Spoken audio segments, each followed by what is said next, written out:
आज माँ चरमणवती के पावन तट पर साहित्य का आयोजन हुआ और चंबल साहित्य संगम के जो अध्यक्ष है आदरणीय बद्रीलाल जी दिवे साहब से हम बातचीत करते हैं इस आयोजन के संबंध में। आज दिवे साहब आपके सानिध्य में माँ चरमणवती के तट पर बहुत ही सुंदर साहित्य का आयोजन हुआ।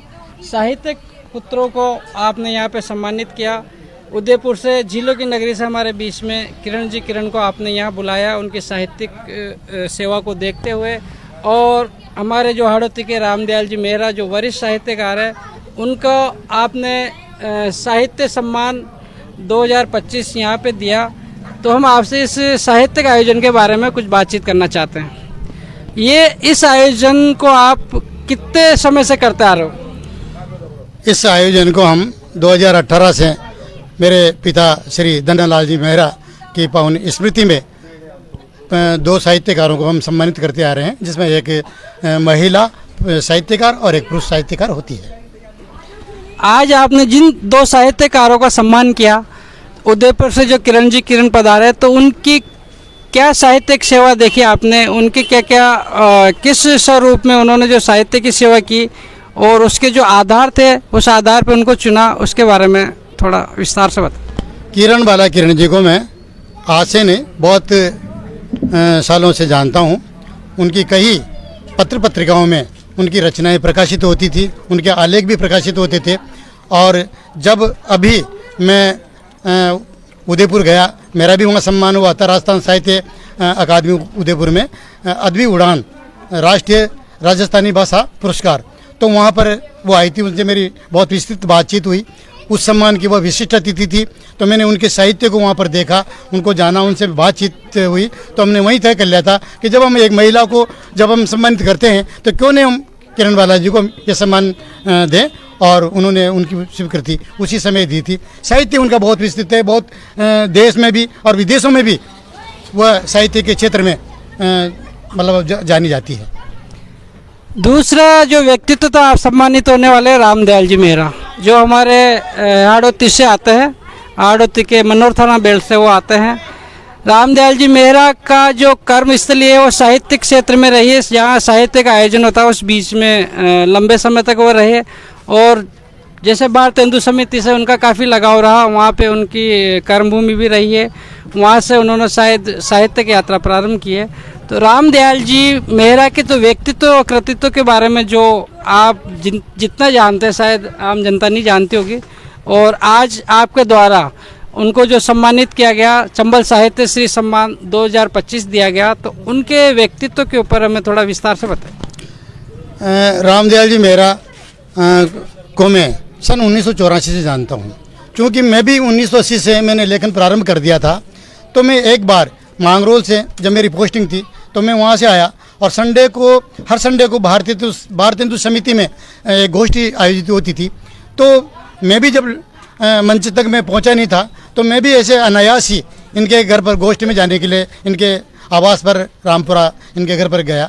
तो वहाँ पहले से लोक नारायण जी शर्मा, पंडित लोक नारायण जी बैठे हुए थे, वो भी मुझे वहाँ मिले। भाई साहब वहाँ पर नहीं थे। मैंने पूछा कि भाई रामदयाल जी कहाँ हैं, तो उन्होंने कहा थोड़ी देर में आने वाले हैं। जब मैं भाई साहब के पास में आया तो उन्होंने कहा कि जब आप आए गए हो तो हर संडे को यहाँ पर भारतीय समिति में ये कवि गोष्ठी होती है हर संडे को, तो आप वहाँ पर चढ़ना और वहाँ पर आप कविता पाठ करेंगे तो आपका जो शक है वो खुल जाएगा। क्योंकि वहाँ बड़े साहित्यकार, शहर के बड़े बड़े जो साहित्यकार हैं वो वहाँ पर उपस्थित होते थे।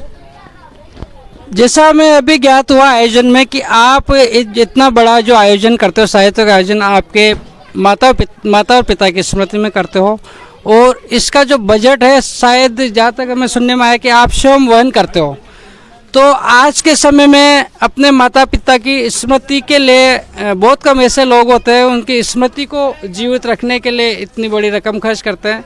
कई बार बहुत ही कम लोग होते हैं। तो ये विचार कैसा है आपको कि साहित्यकारों को सम्मानित किया जाए? इसके अलावा और भी कुछ कर सकते थे आप, भंडारा या दान वगैरह कुछ, तो ये विचार कैसा है?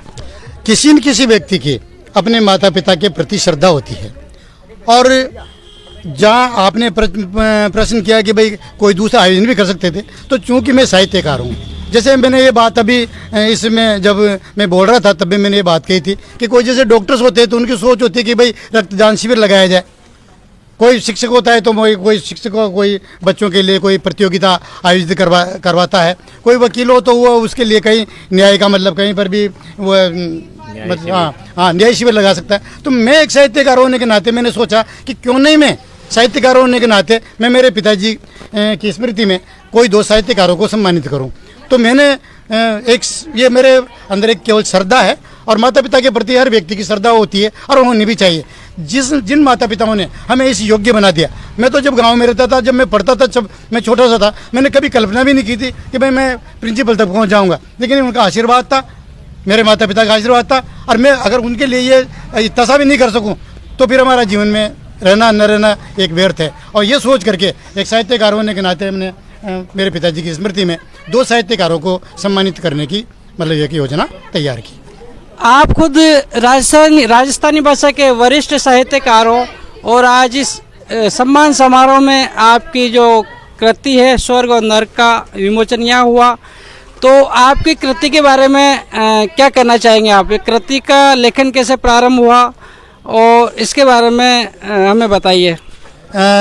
ये आपने बहुत अच्छा प्रश्न किया है कि चूंकि मैं तो मूलतः राजस्थानी का गीतकार रहा हूँ, लेकिन जब धीरे धीरे परिस्थितियाँ बदलती है, धीरे धीरे जब परिस्थितियाँ बदलती है तो परिस्थितियों के अनुकूल आदमी के ऊपर जो कई जिम्मेदारियाँ होती है। एक लेखन के एक जो लेखक होता है एक समाज के प्रति उसको जागरूक होना चाहिए, वो बहुत सजग होना चाहिए। अगर वो जागरूक नहीं है, अगर वो सजग नहीं है तो वो कुछ भी नहीं कर रहा। तो मेरे दिमाग में है कि चूँकि मेरे मित्र अली मायना है, अब अली मायना भी व्यंग्यकार है, तो मेरे मन में भी इस प्रकार की मतलब मन में है कि यार क्यों नहीं हम व्यंग्य लिखें।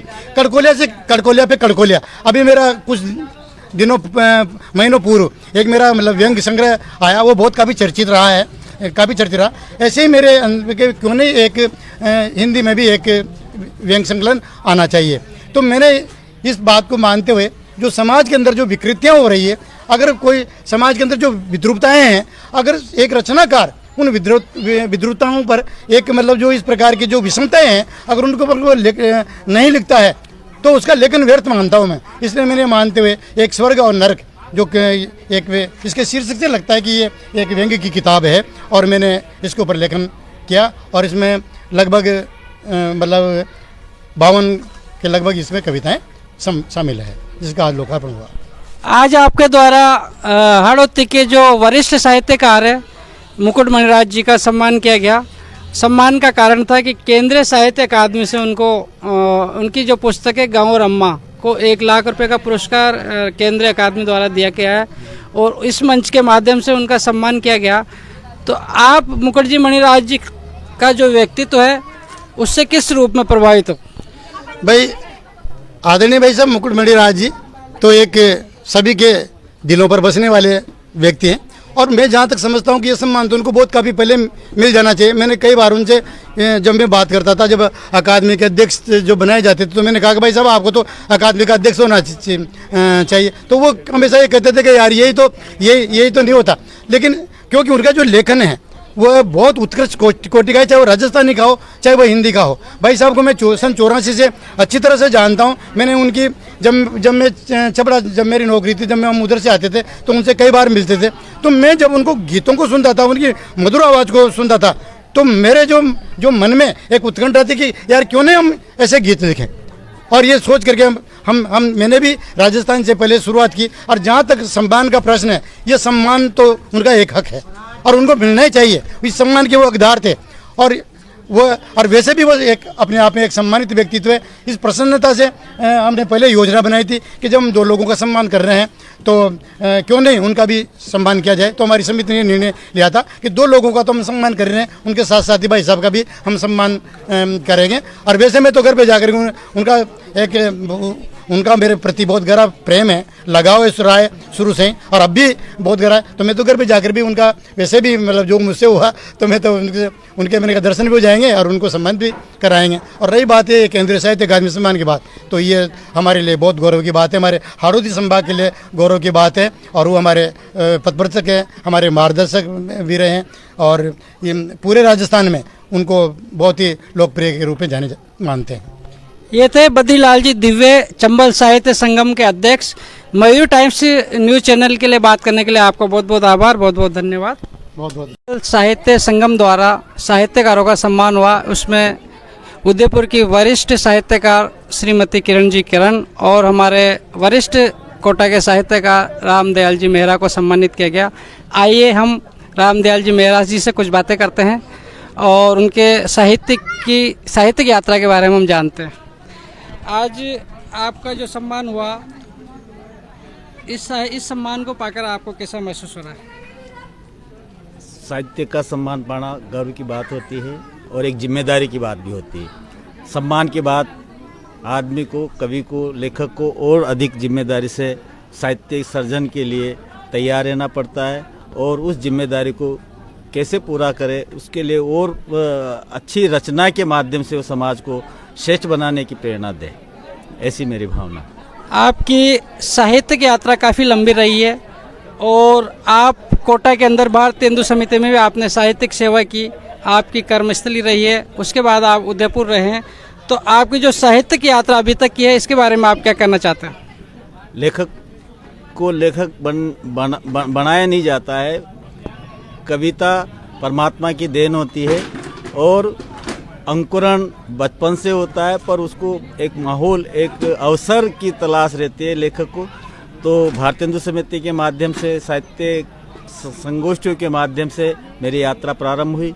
उसके बाद राजस्थान साहित्य अकादमी में डॉक्टर दयाक्षण जी विजय अध्यक्ष रहे। उस समय से मैं निरंतर 30 वर्ष तक राजस्थान साहित्य अकादमी की सेवा करते हुए निरंतर सृजनरत रहा, कविता, गीत, गजल आदि के माध्यम से। आने वाले समय में जो साहित्य है आपका किस स्वरूप में हमारे सामने आने वाला है, आपकी इसमें क्या योजना है, और इसके बारे में हमारे जो कोटा के साहित्यकार हैं उनको थोड़ा विस्तार से बताएं। मेरी अभी तक 7 काव्य कृतियाँ प्रकाशित हो चुकी है, गीत, गजल, कविता की, राजस्थानी, हिंदी की। आगे मेरी एक गद्य की किताब जो लेख है राजस्थानी में, वो निकट भविष्य में प्रकाशित होने वाली है। एक दोहा संकलन मेरा निकट भविष्य में प्रकाशित होने वाला है। नए मित्रों से मैं कहना चाहूँगा, निवेदन करना चाहूँगा कि हमें लिखने के साथ साथ पढ़ने की प्रवृत्ति होनी चाहिए। हम आज लिख तो रहे हैं, पर हमारे बड़े जो दिवंगत साहित्यकार हो गए या अभी मौजूद है, जो हमसे वरिष्ठ है, उनकी रचनाएं नहीं पढ़ते हैं। एक दिवंगत साहित्यकार को श्रद्धांजलि के रूप में उसकी रचना पढ़ना उसकी सबसे बड़ी श्रद्धांजलि है। हम किसी साहित्यकार मित्रों को सम्मान देना चाहते हैं तो उसकी रचना पढ़ना उसके लिए सम्मान की बात होती है। तो हम अच्छा लिखें, अच्छा लिखने के साथ साथ अच्छा पढ़ें। अच्छा पढ़ेंगे तो ही अच्छा लेखक बनेंगे। आप हमारे जो हाड़ौती के युवा साहित्यकार हैं, उनको क्या संदेश देना चाहते हैं कि वर्तमान में जो लेखन है, उस लेखन को किस रूप में सृजित किया जाए और क्या क्या सावधानी आज के युवा लेखकों को इसमें रखनी चाहिए, इसके बारे में हमें बताइए। हमारे हाड़ौती के मित्र ज़्यादातर 1-2 कविता लिखते ही उसको मंच दिखता सीधा। मंच की आकांक्षाएं वो छोड़े कम से कम, और अधिक लिखे, छपे, प्रकाशित हो, सृजन करे। उसके बाद मंच पे जाने के बाद बहुत सारे कवियों का साहित्यिक लेखन खत्म हो जाता है। मंच की जनता की रिक्वायरमेंट के हिसाब से वो लिखना प्रारंभ करता है और उसकी साहित्यिक रचना उससे छूट जाती है। तो मंच उसे नहीं दिखना चाहिए, उसको अपना अच्छा लिखना दिखना चाहिए, प्रकाशन दिखना चाहिए। अच्छी पत्रिकाएं पढ़े, अच्छी पत्रिकाओं में वो प्रकाशित रचनाएं कराए। हाल ही में केंद्रीय साहित्य अकादमी द्वारा हमारे वरिष्ठ साहित्यकार भाई साहब मुकुट जी मणिराज को 1 लाख रुपए का पुरस्कार और ताम्रपत्र दिया गया है। तो ये हाड़ौती के लिए गौरव की बात है। तो इस बारे में आप क्या कहना चाहते हैं? मुकुट जी को ये पुरस्कार बहुत पहले मिल जाना चाहिए था। मुकुट जी को उनकी योग्यता, उनके लेखन, उनकी वरिष्ठता के अनुसार ये पुरस्कार पहले मिल जाना चाहिए था, पर अवसर होता है, नहीं मिला, देर आए दुरुस्त आए। हमें प्रसन्नता है कि हमारे बड़े भाई मुकुट मणिराज जी को ये पुरस्कार सम्मान मिल रहा है, हमें गर्व की बात है। आखिरी में हम सवाल करते हैं कि आप द्वारा जो सृजित साहित्य है उसमें कोई ऐसी रचना जो आपके बहुत दिल के करीब हो और समाज को संदेश देती हो, तो उसकी कुछ पंक्तियां हम चाहते हैं कि इस खुशी के माहौल में आप हमें सुनाएं। पिता को अपनी सारी संतानें अच्छी लगती है, बेटा हो बेटी हो, जितनी भी संतानें होती है उसको अच्छी लगती है, सभी संतानें। ऐसे लेखक को उसकी सारी रचनाएं अच्छी लगती है। फिर भी कोई दिल के करीब हो। मेरा एक गीत है जीवन का, उसी की कुछ एक आध बंद सुना देता हूँ कि पगडंडी का मैं हूँ राही सड़के मुझको रास नहीं, कण कंटकों में भटके पग ये सुविधा के दास नहीं, पता नहीं कब से चल देना इन अनजानी राहों में, थका नहीं अब भी वो बल है दो पाए दो बाहों में, चलता ही जाता मैं आगे जब तक मंजिल पास नहीं, कण कंटकों में भटके पग ये सुविधा के दास नहीं, पता नहीं कब से चल देना इन अनजानी राहों में, थका नहीं अब भी वो बल है दो पाए दो बाहों में, बढ़ता ही जाता मैं आगे जब तक मंजिल पास नहीं, कण कंटकों में भटके पग ये सुविधा की बात, राह में साथी मिले वो उससे साथ न चल पाया कोई हारा कोई जीता माया में भरमाया कोई, हम सा फकीर बन चलने का उनमें था विश्वास नहीं, कण कंटकों में भटके पग ये सुविधा के दास नहीं, मैंने सेवा पूजा भी की चलते सत इंसान की और आरते गाए, मेहनत कस मजदूर किसान की, मूक बनी मंदिर में बैठी मूर्ख से तो आस नहीं, कण कंटकों में भटके पग ये सुविधा के दास नहीं। बहुत बढ़िया, वाह। ये सुविधा के दास नहीं। वाह भाई साहब, बहुत ये थे हमारे वरिष्ठ साहित्यकार रामदयाल जी मेहरा, जिन्होंने हमसे बातचीत की मयूर चैनल से। बहुत बहुत धन्यवाद आपको, बहुत बहुत आभार मयूर न्यूज़ टाइम्स चैनल के लिए बात करने के लिए।